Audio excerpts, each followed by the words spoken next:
বৈজনাথের আশীর্বাদে রাজকন্যা বৈজয়ন্তী ছিলেন বিশেষ দৈব ক্ষমতার অধিকারিণী। রূপে গুণে তার কথা পিথোরাগড় পর্যন্ত পৌঁছে গিয়েছিল। সেখানকার রাজওয়ারি রাজা ভান সিং এর কনিষ্ঠ পুত্র ছিল রাজেশ্বর। বিধির বিধানে ছিল এক মহামিলন। বৈজয়ন্তীর নিকট রাজেশ্বর হৃদয় হারালেন অকস্মাৎ।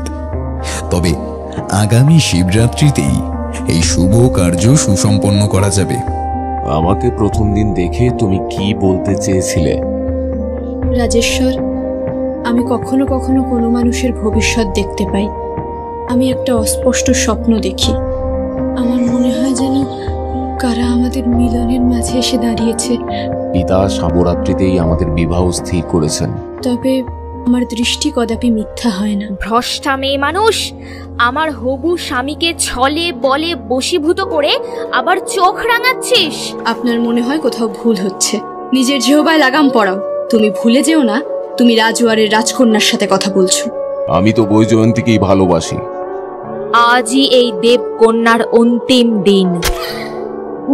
জন্ম মৃত্যুর সকল বাধা পেরিয়ে ফিরব জন্মান্তরে। তখন চিনে নিও আমায় রাজেশ্বর।